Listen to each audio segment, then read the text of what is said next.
नमस्कार, stars channel में आपका स्वागत है और मैं हूं आपके साथ आचार्य वेद प्रकाश। दर्शकों, हम बात करने वाले आज गुरु ग्रह के गोचर के बारे में। वक्री होकर के बृहस्पति जो है वो मकर राशि में आ रहे हैं, तो इसका 12 राशि पर क्या प्रभाव पड़ने वाला है, तो हम इस पर आज चर्चा करेंगे। सबसे पहले हम बात करेंगे मेष राशि के बारे में। गुरु वक्री होकर आपके कर्म स्थान में गोचर करेंगे, जहां पर पहले से ही शनि वक्री होकर के गोचर कर रहे हैं। इसके प्रभाव से कार्यों में चल रही रुकावट और बाधाओं का समाधान आपको मिल जाएगा, लेकिन धीमी गति से। व्यापार और व्यवसाय में विस्तार का आप विस्तार कर पाएंगे, लेकिन मेहनत थोड़ा आपको ज़्यादा करनी पड़ सकती है। घर में नए सदस्य जुड़ सकते हैं और आपका ग्रस्त जीवन सुखमय बना रहेगा। और प्रेम प्रसंगों के लिए भी स्थिति जो मुझे दिख रही है वो दिख रही है सुधारात्मक। यदि आपके मन में मकान, वाहन और अन्य चीज़ों के जो सुख साधन है उनको खरीदने की इच्छा है, तो उसके लिए आप प्रयासों में तेजी लाएं। निश्चित रूप से आपको सफलताएं मिल जाएगी और आप अपनी इस पूर्ति को कर पाएंगे। जहाँ तक बात स्वास्थ्य की है, तो इस दौरान हल्की फुल्की समस्याओं को आप गंभीरता से आपको लेने की ज़रूरत है। इसे हल्के में आप ना लें, क्योंकि कहीं ना कहीं स्वास्थ्य की समस्याओं से आपको गुजरना पड़ सकता है और इसका सीधा प्रभाव पड़ेगा आपके कामकाज पर। तो अतः इस ओर आप ध्यान दें। बात कर लेते हैं वृष राशि के बारे में। देव गुरु बृहस्पति वक्री होकर के आपके भाग्य स्थान में यानी कि 9वें भाव में गोचर करेंगे। इस गोचर के प्रभाव से धर्म, अध्यात्म और भाग्य को बल मिलेगा। यद्यपि गुरु नीच राशि में है, परंतु शनि का इसी भाव में स्वराशि का होना नकारात्मक प्रभाव को कम कर देगा। इसके फलस्वरूप ग्रह जो दशाएं आपकी वो दर्शाते हैं कि आप स्वयं अपने अनुभव और परिश्रम के बल पर अपने भाग्य का निर्माण कर पाने में सफल रहेंगे। सही समय पर सही निर्णय लेकर अच्छा लाभ कमाया जा सकता है। आप इसका लाभ उठाकर अपने व्यवसाय, नौकरी में तरक्की और व्यक्तिगत जीवन को सार्थक बनाने में भी सफल रह सकते हैं। समाज में आपके कार्यों की चर्चा हो सकती है, परंतु जीवन साथी के साथ अभी भी आपको विचार मिलाने में कुछ दिक्कतें आ सकती हैं, जो कि आपको अपने स्तर पर ही इनको सुलझाना होगा। आपको कोशिश करना होगा कि इन छोटी छोटी समस्याओं का हल जो है आप स्वयं निकालें। बात कर लेते हैं मिथुन राशि के बारे में। इस खास गोचर के प्रभाव से ठीक ठाक चल रहे कार्यों में किसी वजह से अचानक व्यवधान उत्पन्न हो सकता है। जी हाँ, आपके जो चल रहे कार्य हैं उनमें विघ्न और बाधा आ सकती है इस गोचर के प्रभाव से। और इसका कारण अपने घर के कोई जो लोग हैं वो आपके लिए समस्या खड़ी कर सकते हैं, इसका भी आपको ध्यान देना होगा। इसके कारण आपको मानसिक और आर्थिक परेशानी का सामना करना पड़ सकता है, अतः आपको इसके लिए पहले से ही तैयार रहने की जरूरत है। दूसरी बड़ी बात यह है कि इस दौरान आप महसूस कर सकते हैं कि बराबर आपके मन में यानी बार बार आपके मन में नकारात्मक जो विचार है उनका उदय होगा। अतः बेहतर होगा कि आप खुद को जितना व्यस्त रखेंगे उतना ही इस समय को जल्दी से आप निकाल पाएंगे। आप जिन भी नए कार्यों की योजना बनाएं उनके लाभ हानि के बारे में आप पहले विचार जरूर कर लें। जल्दबाजी में लिया गया कोई भी निर्णय आपको परेशानी में डाल सकता है, इस बात का आपको खास ध्यान रखने की जरूरत है। बात कर लेते हैं कर्क राशि के बारे में। आपकी कुंडली में बृहस्पति का गोचर होगा 7वें भाव में। इसके प्रभाव से सबसे पहले आपका जो ग्रस्त जीवन है वो प्रभावित हो सकता है, जिसके चलते जीवन साथी से विचार मिलाने में परेशानी और अविवाहितों को जो अविवाहित जातक हैं उनके जीवन में जो चल रही परेशानियां वो या उनकी जो बात चल रही है कहीं पर वो बात अटक सकती है। आपको बड़े बोलने से बचना होगा और साथ ही किसी को भी आप झूठा आश्वासन देने से बचें या झूठा आश्वासन ना दें, तो ये आपके लिए बहुत ही बेहतर हो सकता है। प्रेम प्रसंगों की अगर हम बात करें तो प्रेम प्रसंगों के मामले में आपको कोशिश करनी चाहिए कि अपने प्रियजन की भावनाओं का आप ख्याल रखें और अपनी बातों को स्पष्ट तौर पर उनके सामने रखें, ताकि दोनों के बीच में जो कन्फ्यूजन है, जो गलतफहमी है, वो पैदा ही ना हो।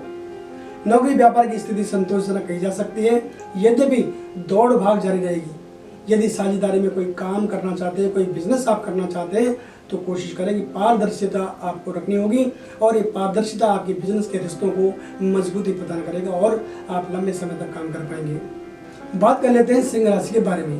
कुंडली के 6ठे भाव में हो रहे इस गोचर के प्रभाव से आपके प्रेम संबंध प्रभावित होने वाले हैं। प्रियजन के मन में आपकी प्रति गलतफहमी पैदा हो सकती है और कोई तीसरा व्यक्ति भी आपके रिश्तों में दखल डाल सकता है। अतः ऐसी जो परिस्थितियां हैं इसके लिए आपको पहले से तैयार रहना होगा।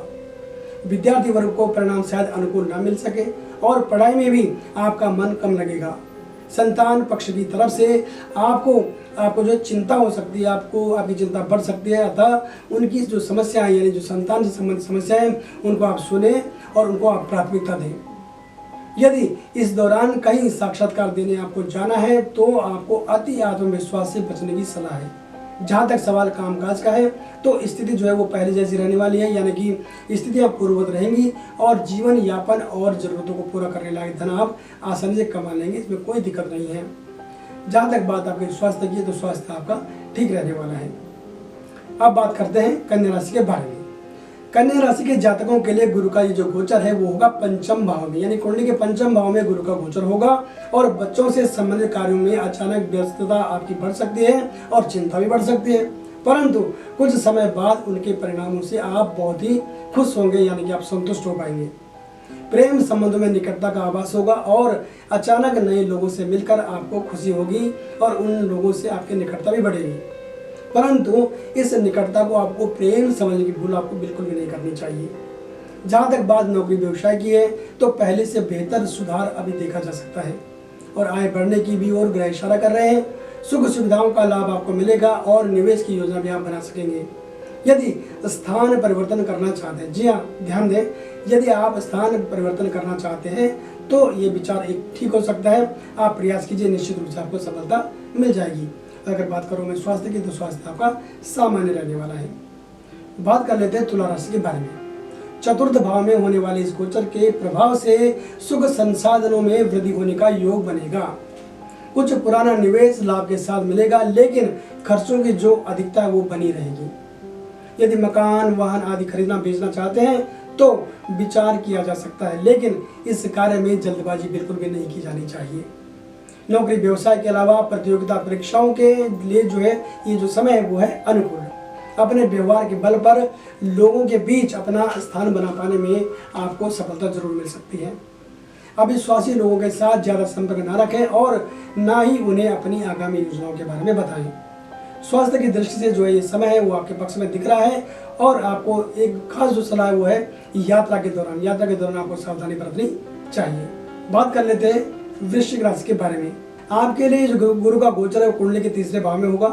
पराक्रम बढ़ेगा, लेकिन भौतिक सुखों की चाह में जो है भाग दौड़ आपको ज्यादा करनी पड़ सकती है, माथापच्ची आपको ज्यादा करनी पड़ सकती है, इतना जरूर ध्यान दें। बेरोजगारों को नौकरी मिल सकती है, अस्थायी रोजगार वालों को स्थायी रोजगार परमानेंट नौकरी भी हो सकती है और अपना छोटा मोटा कारोबार करने के लिए ये समय बहुत ही अच्छा है। व्यवसायी लोगों को नए प्रोजेक्ट के लिए यात्रा करनी पड़ सकती है, अतः यात्रा के दौरान सावधानी अपेक्षित है। खासकर अपने कीमती सामान का आप ध्यान रखें। यात्रा के दौरान में परिवार के लोगों का भरपूर सहयोग मिलने से मनोबल बढ़ेगा। परिवार के प्रति अपनी जिम्मेदारियों का निर्वहन अच्छे से आप कर पाएंगे। घर की संपत्ति को लेकर के भाइयों में मनमुटाव की स्थिति पैदा हो सकती है, अतः आपको चाहिए कि इस स्थिति को बुद्धिमत्ता से हल करने का आपको प्रयास करना होगा। अब हम बात कर लेते हैं धनु राशि के बारे में। आपकी राशि के अधिपति जो है वो है गुरु, यानी कि गुरु का गोचर हो रहा है। गुरु आपकी राशि के मालिक भी हैं और ये मकर राशि में प्रवेश कर रहे हैं, जो कि कुंडली के धन भाव में होगा। इसके प्रभाव से धन वृद्धि के अवसर आपको प्राप्त हो सकते हैं। साथ ही यदि कहीं कोई पेमेंट आपकी रुकी हुई है तो उसको भी मिल जाने की उम्मीद बढ़ रही है। कुटुंब के लोगों का सहयोग आपको प्राप्त होगा और आप अपनी प्रभावी वाक्पटुता से लोगों को प्रभावित कर पाएंगे। मकान वाहन आदि का सौदा करना चाह रहे हो तो आप कर सकते हैं, समय अनुकूल है, लेकिन इसमें मध्यस्थता के लिए किसी अच्छे जानकार को आपको शामिल करना चाहिए। जहां तक बात नौकरी व्यवसाय की है तो विस्तार करने के लिए समय आपके पक्ष में दिख रहा है। समाज में आपकी बातों का मान रखा जाएगा और सामाजिक सम्मान की भी आपको प्राप्ति हो सकती है। आपका कोई गुप्त शत्रु आपको प्रलोभन या लुभावनी योजनाओं के में पैसा लगाने के लिए आपको सलाह दे सकता है, अतः ऐसे किसी भी मसले में रुचि दिखाना आपके लिए ठीक नहीं होगा। सेहत आपकी सामान्य रहेगी। और अब हम बात कर लेते हैं मकर राशि के बारे में। देवगुरु बृहस्पति आपकी राशि में लौट रहे हैं, जबकि आपकी राशि के स्वामी ग्रह शनि पहले से ही अब वक्री होकर के यहाँ पर गोचर कर रहे हैं। इसके प्रभाव से आपके मन में अनेक विचारों का उदय होगा। भाग्य साथ देगा, आय बढ़ेगी, लेकिन खर्चों में कटौती अभी करना संभव नहीं होगा। इतना जरूर है कि पूर्व से जो अगर रुके पड़े कार्य हैं उनको करने में आपको कहीं ना कहीं से सहयोग की प्राप्ति हो जाएगी और आपको इसका लाभ उठाना चाहिए। व्यवसायी लोग धीमी गति के साथ लेकिन काम का विस्तार कर पाएंगे और प्रेम प्रसंगों से जुड़े मामले समझदारी और समझौते के साथ हल हो सकते हैं। विद्यार्थियों को अपने समय का सदुपयोग करना चाहिए और कोशिश करें कि मन को एकाग्र रखने की, इससे आपको फायदा होगा। सेहत आपकी सामान्य रहने वाली है। अब हम बात कर लेते हैं कुंभ राशि के बारे में। इस खास गोचर के प्रभाव से एकाएक अनावश्यक खर्चों में वृद्धि हो सकती है और इसके कारण मानसिक अशांति के दौर से गुजरना पड़ सकता है। अतः आपको सलाह दी जाती है कि समय से अपने बजट और जेब को देखते हुए योजना बनाएं ताकि कठिन दौर आसानी से निकल सके। कामकाज को लेकर भी भागदौड़ संभव है और अतिरिक्त जिम्मेदारी लेने के लिए आपको तैयार रहना होगा। जो काम दिया आपको जाता है उस काम से आप जी न चुराएं। समय के साथ समझौता करना सीखें। जो लोग देश विदेश में भ्रमण करने की इच्छा रखते हैं और वे आर्थिक रूप से समृद्ध हों तो निश्चित रूप से उन्हें प्रयास करना चाहिए, उनको सफलता जरूर मिलेगी। संयोगवश आपको कुछ अच्छे और धार्मिक कार्यों में शामिल होने का मौका भी इस दौरान मिलेगा। स्वास्थ्य संबंधी परेशानियों को हल्के में लेने की जरूरत नहीं है। बात कर लेते हैं मीन राशि के बारे में। मीन राशि के जातकों के लिए गोचर ये जो है वो मिला जुला रहने वाला है। निश्चित रूप से आपको थोड़ी सी मेहनत करने से आय के स्रोत आपके बढ़ सकते हैं। कह सकते हैं कि इनकम ठीक ठाक आपकी रहने वाली है। यदि आपने पूर्व से कोई नया धंधा करने का मन बनाया हुआ है तो परिजनों से एक बार दोबारा सलाह मशवरा जरूर करें और फिर आगे की नीति बनाएं। नए काम को लेकर अति आत्मविश्वास शायद मुझे लगता है कि आपके लिए ठीक नहीं होगा, इसलिए अति आत्मविश्वास से आपको बचना चाहिए। आपकी राशि का स्वामी गुरु है जो भी नीच राशि में गोचर कर रहे हैं, तो इसलिए मुझे लगता है कि आप जब भी आपको कोई शत्रु आप हैं वो मित्र के रूप में भी आपके बीच में हो सकते हैं, उन्हें आपको पहचानने की ज़रूरत है। इसलिए आपको एक हम खास सलाह देंगे कि आप अपने आसपास की जो गतिविधियां हैं उन पर पैनी नज़र आप रखें, इससे आप परेशानी से बच सकते हैं। बात कर लेते हैं विद्यार्थियों की, तो विद्यार्थी वर्ग को उनकी मेहनत का पूरा फल मिलने वाला है और प्रेम संबंधों के लिहाज से ये जो समय है वो अनुकूल कहा जा सकता है। आपका स्वास्थ्य भी सामान्य रहने वाला है। दर्शकों, हमने बात करी गुरु ग्रह के गोचर के बारे में कि गुरु ग्रह का जो गोचर है वो 12 राशियों पर सामान्य तौर पर क्या उसका प्रभाव रहेगा। लेकिन यदि आप अपनी कुंडली का निजी तौर पर विश्लेषण हमसे करवाना चाहते हैं तो आप हमें कॉल कर सकते हैं। हमारा फ़ोन नंबर है 8588009900 और इसके अलावा हमारी वेबसाइट है www.starstel.com। तो आप हमें वेबसाइट के माध्यम से भी संपर्क कर सकते हैं। तो बने रहें हमारे साथ और देखते रहें स्टार्स टेल। नमस्कार।